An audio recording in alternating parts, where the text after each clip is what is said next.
Welcome to this free immigration help channel. Today is August 10, 2023, and we are yet again talking about the brand new visa bulletin that is going to be coming out for September 2023. As you can see, it is out now on the US Department of State's official website, travel.state.gov. So in this video, we will be looking at the September visa bulletin. We will be comparing it to August 2023 visa bulletin and see what actually changed, if there is a positive or negative movement. So let me open up this September right here, and I have August visa bulletin pulled up right here so we can compare it back to back. Now in this video, I'll briefly explain the four family preference categories that are dealing with the visa bulletin in general, that are dealing with the backlog. I will be explaining briefly what the two different graphs are, graph A and graph B. So if this is the very first video that you're watching on visa bulletin, and the priority dates and when the priority dates are becoming current for each individual family preference category, for each individual chargeability area, you will be able to kind of get the idea. But if you want to learn a little bit more in depth on making predictions in general and understanding all of these different categories, then I would recommend checking out the video that I have on this channel that is called How to Read Visa Bulletin. So you're probably already familiar, if you're watching this video, you already know that visa bulletin is for those people that are in four family preference categories that are waiting for the backlog, that do have the availability of their immigrant visa capped by the Congress, unfortunately. So there are four family preference categories. There's the first one, which is unmarried sons and daughters of US citizens over 21 years old, because if you're under 21 years old and if you're a son or daughter of US citizen, you are in immediate relative category, which means that you are not dealing with the backlog at all. You don't need to look at the visa bulletin at all. There's a second family preference categories, which is categorized into two, F2A and F2B. F2A is spouses and children of permanent residents, and F2B are unmarried sons and daughters over 21 of permanent residents. So second family preference category is specifically for permanent residents. Then there's F3, married sons and daughters of US citizens, and then the fourth family preference category is brothers and sisters of adult US citizens, which is siblings, and which is usually takes the longest for family preference category. And I do get a lot of questions. What about parents of US citizens? Parents of US citizens are in immediate relative category, so they're not dealing with the backlog at all. Okay, now we got two different graphs here. If you notice, there's more, but the other ones are for employment based and for DV lottery. In this video, we concentrate only on family preference categories. There is graph A, final action dates, and graph B, dates for filing. Now, the final action dates, basically, if you want to see the full length of how long you will be waiting for the backlog until your priority date becomes current and your immigrant visa becomes available, if you want to see the full length of the backlog, you're looking at the graph A. Now, if you want to know when the NVC portal is going to be opening up, and if you're not familiar with it, basically as you go along the family reunification process, once your I-130 is approved with USCIS, which is the petition for alien relative, your case is transferred to the NVC. Now, if you're in immediate relative category, NVC portal opens up immediately. You can start your documentary qualification process, pay the fees, fill out the affidavit of support, DS-260, upload the documents, so far so forth, become documentarily qualified, and then get to your interview, medical examination, basically continue with the process. However, if you are in one of the four family preference categories that has the availability of the immigrant visa limited by US Congress, I'm going to add it again here, you will most likely experience, you will receive the welcome letter from NVC, and they will say, hey, that's it, here's your case number, here's your invoice. But once you log into the NVC portal, you won't be able to do anything until NVC portal opens up. And again, when it opens up, this is where you will be able to tell by the graph B on the visa bulletin when your NVC portal is going to be opening up. Okay, so now you briefly understand the differences. Let me open and we will start comparing The two visa bulletins, here I have September, so this one is going to be September. You're looking at it right now, and this is for August, so we can go back and forth and every time I'm gonna say. Now if you're looking at the graph itself, you will see 4 family preference categories. Well, there's 5 because F2A and F2B. There is the chargeability areas, and basically chargeability areas is which country you are applying, where the beneficiary is in, somebody you're petitioning for. There are 4 countries that have their separate chargeability areas. That is China, India, Mexico, and Philippines. Yes, you can see it. And then everybody else, the rest of the world, are in all chargeability areas. So most likely you will be looking at this column right here. And to give you an example, for example, let's say you are son of a US citizen, you are over 21, you are in F1 category, and looking at the graph A, final action, to see the full length of, if your petition have just been, let's say, approved recently by USCIS or just sent to USCIS, doesn't really matter. I mean, it's going to be close. For categories like this, it's going to be pretty close. We are looking at January 2015 right now. That is the priority date. That is as of 2023, August, September, because we're looking at September. The immigrant visa becomes available for people who have their petitions accepted by USCIS on January 2015, roughly. Again, it's all rough estimates because sometimes you have delays in the processing, some back and forth, you send some documents and they're not accepted, so you have to send them again.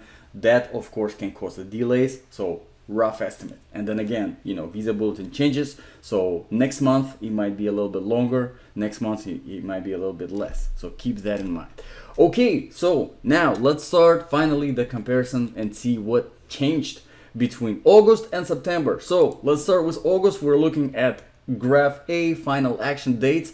F1, all chargeability, January 15, there you go. Let's see September, January 15. We got China, January 15, India, January 15, Mexico, April 1. Let's see if that changed. Nope, still the same. So looks like absolutely no changes.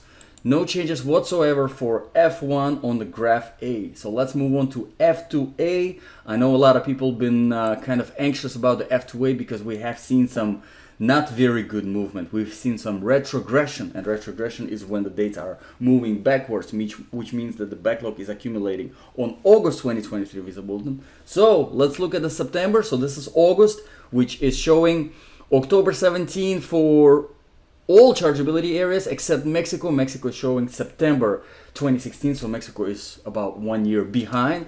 So let's take a look at September, and as you can see, we do have some positive movement because dates are moving forward. When the dates are moving forward, that's great. So let's see October 17, and we got now January 18, which means that is let's see when in October 8th. So October, November, December, January. So looks like we have seen some 4-month movement forward for all chargeability. For China, for India, no movement unfortunately for Mexico whatsoever. Really sad to see because they're already delayed. And then for Philippines, the same thing, about 4 months movement ahead. Okay, so we did see some pretty dramatic retrogression, but it is still refreshing to see that it is moving forward. Hopefully we will see some more movement in the next issues of the visa bulletin, the same, so we can kind of catch up. Okay, let's move on to the F2B. This is August right now that is in front of me. Here it is, F2B, as of August 2023 visa bulletin showing 22nd September 2015 for all chargeability, 22nd September 15 for China, same for India, and then for Mexico it's quite a long time for Mexico in F2B. It's August 2001, and then for Philippines it's October 2011. So let's see if anything changed.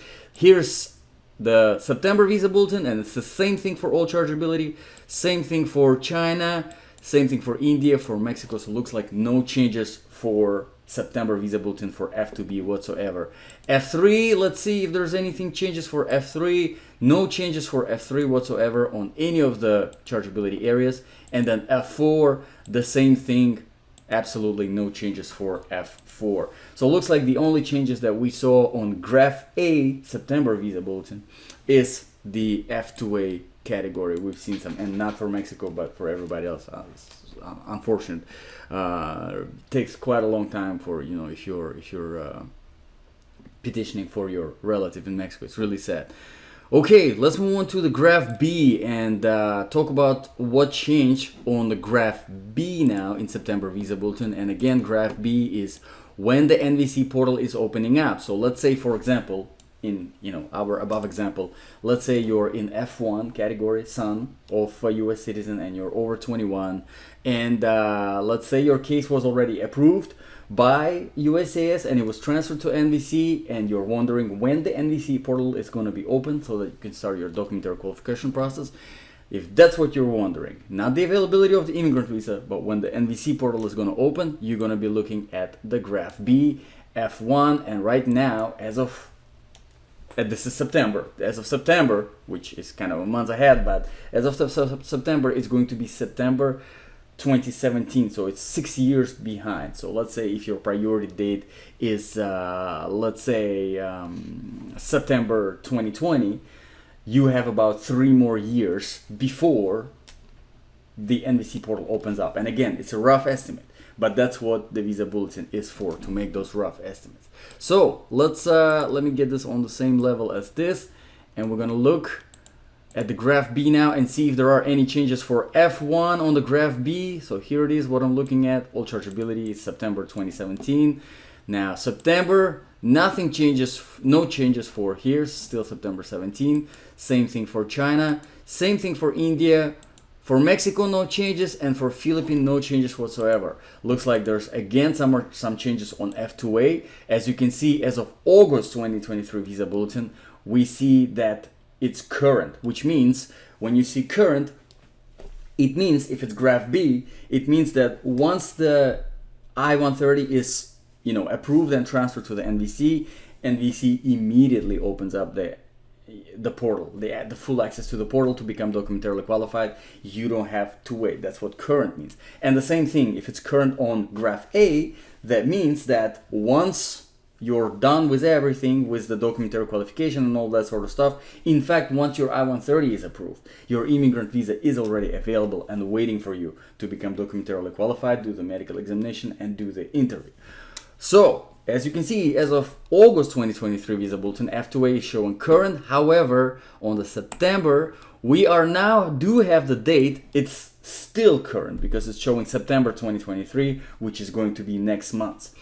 But as you can see, Department of State, you know, they are now implementing the date. It's no longer current immediate, but there is a little bit of delay. So I am thinking we might see in the future editions of the Visa Bulletin this go up a few months, probably, possibly, because we have quite a long delay on the graph A, which is as of right now, as of September 2023, not August, September, as of September 2023. We are looking at about 5 years of backlog, waiting for the availability of the immigrant visa.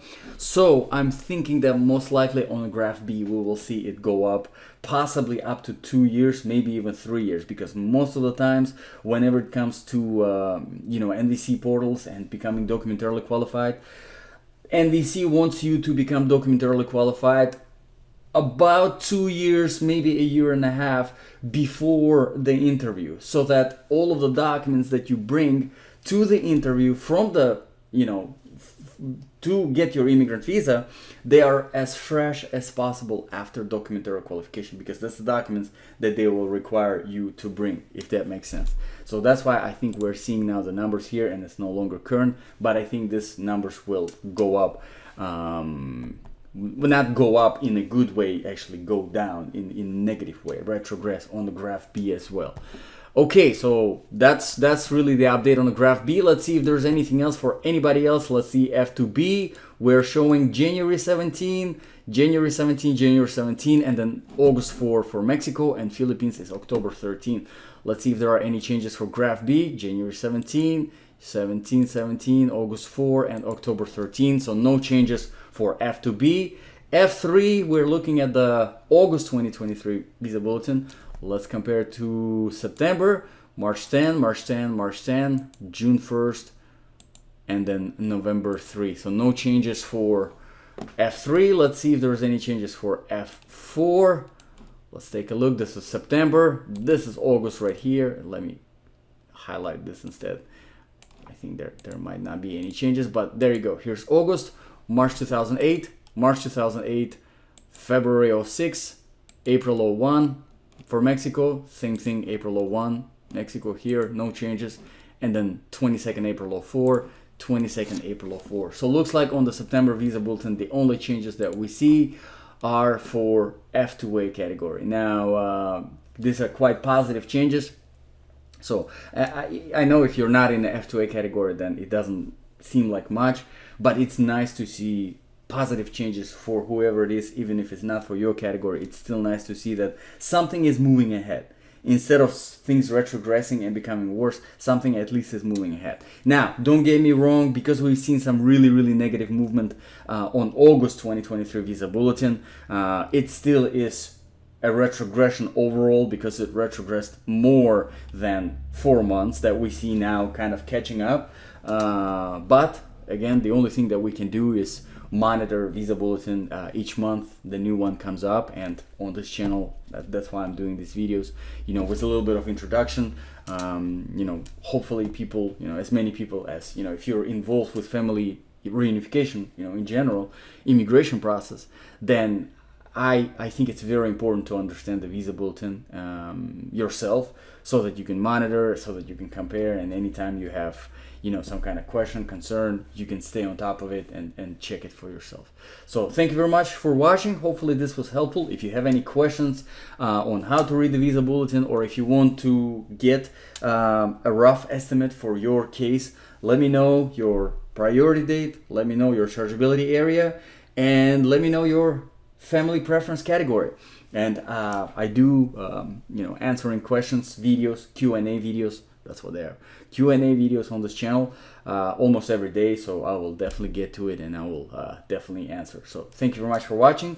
God bless, and I'll see you all in the next video.